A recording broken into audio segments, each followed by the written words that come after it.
It had been the right choice, Hermione repeatedly assured herself. She believed that as she ran through the facts again, because at the very least, facts were non-negotiable. Allowing Draco to watch over Scorpius wasn't a bad decision, but Draco had been grossly irresponsible. He ought to have known that file was sitting on the desk. He ought to have realized anything could happen. He ought to... That line of thinking only got her so far before her mind drifted away. While she didn't blame Scorpius in any respect, he was only a child, and the nightmares he'd suffered from had been punishment enough. He should have known not to touch something that didn't belong to him. Reminding herself of the reasons why Draco had been at fault never remained solid, and she found it to be a miracle that she'd remained steadfast for this long already. A week was a long time when spent away from the person who'd made the past month pass by in a blur of entangled limbs and pantries and laughing until she couldn't breathe. Not to mention, no matter what she did, the memory of Draco's face when she'd walked away always threatened to split her in two. He'd been seconds from begging her for forgiveness. She knew. There had been genuine remorse and shame written into his features. Hermione should have said that she only needed time to calm down, to contemplate things. She regretted spouting vicious words like, "Whatever they are, it's not enough." And it bothered her every second of every day. Scorpius wasn't taking it well either. Rightfully upset, she had caught him attempting to sneak out of the front door more than once. "I miss Draco, Mom, please." Knowing all of this, it was really no surprise when Scorpius peered up at her in the middle of the aisle while grocery shopping. "Mom? What is it?" Hermione strained for the last box of cereal on the top shelf. Simply too short. It would have been easier if someone taller was with her. Someone like... "Can Draco come to dinner tonight?" The box slipped from her fingers and she fumbled to catch it, whacking her elbow against the shelf. Hermione broke off, only speaking once her tone was regular. "I'm not sure Draco will want to, love. He and I had a disagreement." Scorpius stared at the floor. "It's all my fault." He folded his arms over his chest. "Mom, I really miss Draco." Dropping the box into the trolley, she knelt in front of Scorpius. "Nothing is your fault. Draco and I are adults." "I want to show him my new books." Scorpius's eyes watered. "I asked Clara for one with a dragon. That's his name, right?" She couldn't tell him no, not when he was on the verge of tears and looking at her in that hopeful way. Certainly not when Hermione missed Draco fiercely, too. "I'll talk to him tonight. How does that sound? You can stay with Clara for a bit, and if it all goes well, maybe he can come over tonight or tomorrow." "Really?" Scorpius beamed and wiped his eyes. Hermione nodded. "Yes, really." She considered herself lucky when Clara didn't ask anything and merely ushered Scorpius inside after their trip to the store. Wiping her palms on her jeans, she made the short walk to Draco's, and the same board as always creaked under her feet as she climbed the steps. Before Hermione could talk herself out of it, she knocked lightly on the front door. A part of her wanted to leave, but that wouldn't do either. While her anger had not been misplaced, avoiding him for days was irrational and childish. The thought of fleeing disappeared as the door swung open. "If this is a bad time," Hermione paused, doing her absolute best, and failing not to look at his bare chest. There was a towel wrapped around his waist, and it was quite clear there was nothing underneath. Draco's eyes were wide, and he shook his head. "No, it's fine. Please, come in. I'll just put some clothes on, and I'll be right back." He left her at the doorway after closing it behind her. Swallowing, Hermione paced in front of the sofa. Crooks appeared from around the corner. "So this is where you've been." She took a seat in the middle of the sofa, crossing one leg over the other as her cat curled up on the cushion beside her. Draco emerged from the corridor moments later, water still rolling off the ends of his hair as he sat next to her. His knee was warm against hers, and his throat bobbed as he swallowed.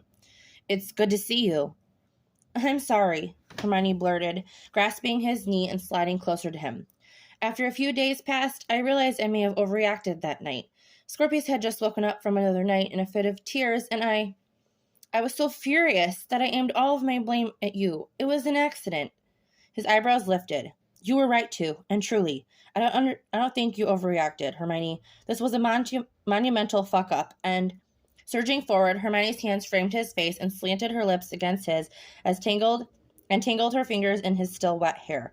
Whatever he was about to say didn't matter as he pulled her against his chest. "I'm sorry," Hermione whispered. "I can't stop thinking about how much I miss snogging you." "I assure you that feeling is entirely mutual," Draco chuckled. Pulling away, Hermione tucked her legs underneath her. "Now that I can think straight, we do need to have a serious conversation about what happened last week." His eyes darkened. I am sorry if this sounds strange or too forward given the short time we've known each other, but Scorpius has missed you like mad. I've missed you like mad. Draco's expression softened. That's not strange. She sighed in relief. I've never allowed anyone into Scorpius' life, Draco. When this happened, my first thought was that it had been a mistake. But I don't believe that. Not really. I know I said cruel things that night, but I hope you'll be able to forgive me. You'll find there's nearly nothing I wouldn't forgive you for. Twisting a curl around his finger, his smile was somber. I don't know how to say this. Hermione bit her bottom lip. It's almost embarrassing to say, but I've never let someone I've dated into his life, Draco. I was afraid, still am, actually, of what would happen if we tell him we're dating and then this ends. Draco tilted his head up. Hermione, I'm not asking you to promise me anything. I don't want it to sound like that, but the only way this can continue is if there's a chance it's as serious for you as it is for me. While we shopped for dinner today, Scorpius cried in the middle of the store because he missed seeing you at dinner. He did? Hermione nodded. He adores you, but I can't let you into his life as someone important to me if I'm not... Draco pulled her into his lap, hands gripping her hips while he kissed her hard. I missed you. His hands slid up her sides. I missed Scorpius. And if you're asking me if this is serious, if you're important to me, the answer is yes. It's always been yes. The always sounded odd, but Hermione grinned at the flowery language and rolled her hips against his. Perfect, she purred. However, my son is expecting you for dinner in 15 minutes, so unless you're quick...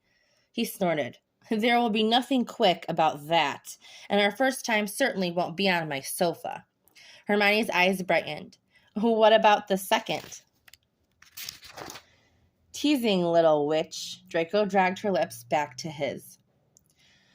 Draco and Scorpius argued over the representation of dragons in Scorpius's new book that night at dinner. He insisted that dragons wouldn't be so friendly if snuck up on, while casting a humored look toward Hermione, and Scorpius muttered that all he had to do was be kin and it would be fine. It was likely the most bizarre debate to ever happen at her dinner table, and Hermione suspected there would be several more if Draco was involved.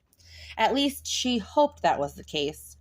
After putting Scorpius to bed by resorting to bribery that they could visit the park the next day, they spent their night on the sofa. She laid her head on Draco's shoulder and enjoyed the quiet while she read, and he was content to watch her. It was jarring, but Hermione quickly melted into the domesticity of it. The next day, Scorpius sprinted for the biggest slide and waved to them before climbing the steps. Thank you for coming with us today. Hermione took a seat on the bench and straightened her blouse.